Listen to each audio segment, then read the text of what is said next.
Bienvenue sur Louange, votre émission de partage et d'enseignement sur la parole de Dieu. Alléluia, peuple de Dieu, adepte du CPA. Aujourd'hui, le thème, c'est revêtir l'homme nouveau en Christ, tiré dans l'épître de Paul aux Éphésiens, du chapitre 4, du verset 20 à 24. Lisons au nom du Seigneur Jésus. Mais vous, ce n'est pas ainsi que vous avez appris Christ. Si du moins vous l'avez entendu, et si conformément à la vérité qui est en Jésus, c'est en lui que vous avez été instruits à vous dépouiller.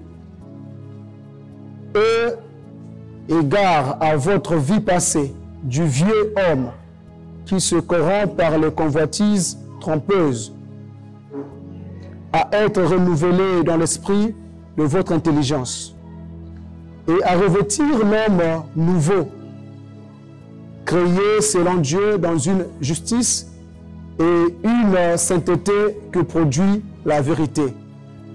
Alors, comment faire pour revêtir l'homme nouveau en Christ? Il y a 4 points que nous allons expliquer pour que tout un chacun de nous puisse connaître. La Bible dit, celui qui reconnaît ses péchés et les délaisse obtient miséricorde. Mais celui qui ne reconnaît pas ne prospère pas. Le premier point, il est question de reconnaître vos péchés. Une fois que vous avez reconnu vos péchés, une fois que vous avez reconnu que vous n'êtes pas dans la volonté parfaite de Dieu, parce que c'est quoi être dans sa volonté parfaite? Si vous êtes dans un état de péché, dans une vie qui n'honore pas le Seigneur, vous n'êtes pas dans sa volonté parfaite. En ce moment-là, vous êtes en désaccord avec le Seigneur. Voilà pourquoi le premier point, c'est de reconnaître ses péchés, de reconnaître sa vie, de reconnaître le mal qu'on fait tous les jours, l'ancienne vie qu'on mène tous les jours. Une fois reconnu cette mauvaise vie, j'allais dire, en ce moment-là, vous passerez donc au deuxième point. Le deuxième point, il faut regretter. Regretter les péchés, regretter le mal qu'on fait, regretter l'ancienne vie qu'on mène. Une fois que cette ancienne vie, vous l'avez regrettée, en ce moment, Jésus vous pardonne. Parce que celui qui reconnaît d'abord, qui regrette, veut aller quelque part. Et le quelque part, c'est il veut accéder à une vie plus meilleure que la vie qu'il mène. Et le troisième point, il faut abandonner l'ancienne vie pour rentrer dans la nouvelle vie. 2 Corinthiens chapitre 5 du verset 17, l'apôtre Paul dit, si quelqu'un est en Christ, il devient une nouvelle créature. Les choses anciennes sont passées, toutes choses sont devenues nouvelles en Jésus-Christ. En ce moment-là, ce n'est plus le croyant qui vit, mais c'est Christ qui vit en lui. Or, l'apôtre Paul dit, Christ en moi, l'espérance de la gloire. La gloire, c'est la présence de Jésus-Christ dans le croyant. L'espérance de la gloire dont on fait allusion ici, c'est la manifestation de la vie de Dieu dans le croyant. Et vous entrez dans une nouvelle vie, dans une vie parfaite, dans une vie de privation, dans une vie de vérité, dans une vie de justice, dans une vie de fidélité, dans une vie de fermeté, dans une vie de foi.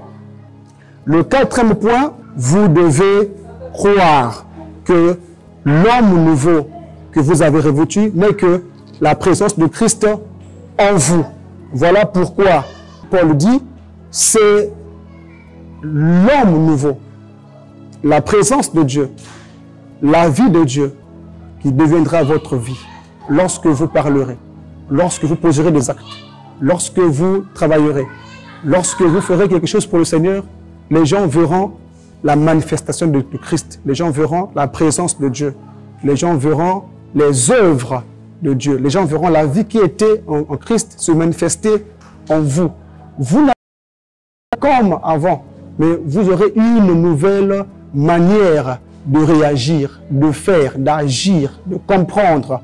Même les Écritures, de comprendre les Écritures, même la manière de prier va changer parce que vous aurez une nouvelle manière de prier, une nouvelle manière de jeûner, une nouvelle manière de se comporter devant les frères et sœurs en Christ.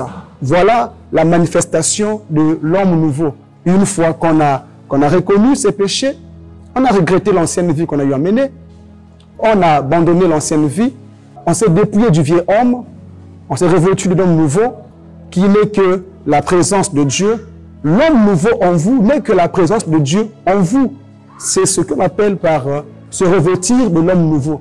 En un mot, changer de vie, changer de camp, quitter le camp de Satan pour rentrer dans le camp de Jésus, dans l'assemblée des saints. Voilà se revêtir de l'homme nouveau. C'est ce que nous devons tous intérioriser au fond de nous et mettre en pratique parce que nous ne pouvons pas s'appeler être chrétien si en nous il n'y a pas la manifestation de Christ, de la vie de Dieu. Nous ne pouvons pas être chrétiens et se comporter comme des païens. Nous devons avoir un comportement digne, un comportement qui honore le Seigneur, un comportement qui cadre avec les Écritures, un comportement modéré, un comportement juste, un comportement qui rend gloire à Dieu. Voilà se revêtir de l'homme nouveau. Ouvrez votre cœur au Seigneur afin de l'accepter et de changer de vie, d'abandonner l'ancienne vie et de rentrer dans une nouvelle dimension, dans une nouvelle vie qui est la vie des saints. Voilà pourquoi nous lançons un message à tous ceux qui veulent recevoir Jésus-Christ dans leur vie comme Seigneur et Sauveur. Ne ferme pas ton cœur, ne sois pas insensible à ce message, car la vie ne t'appartient pas, l'homme n'est pas maître de son souffle de vie. Le souffle de vie appartient à Dieu et la mort frappe à n'importe quelle heure. Voilà pourquoi nous devons nous préparer à rencontrer notre époux qui est Jésus-Christ. Voilà pourquoi vous allez répéter après moi ces paroles. Seigneur Jésus, ce matin, j'ai écouté ta parole, tu m'as parlé, tu m'as enseigné, tu m'as instruit, j'ai reconnu mes péchés, je regrette cette mauvaise vie que j'ai eu à mener.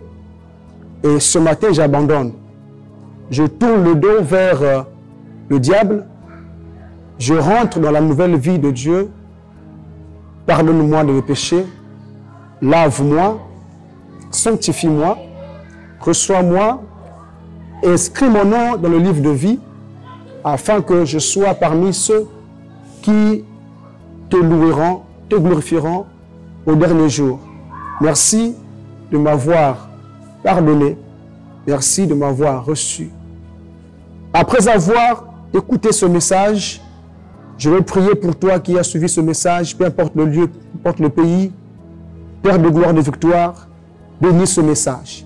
Bénis ton peuple qui a écouté ce message aujourd'hui. Touche-les par l'Esprit Saint et ramène ton peuple vers toi. Car le but de la parole, c'est de ramener le peuple vers toi, le peuple égaré vers toi, afin que tous soient sauvés.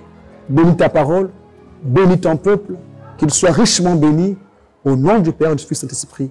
J'ai ainsi prié. Amen.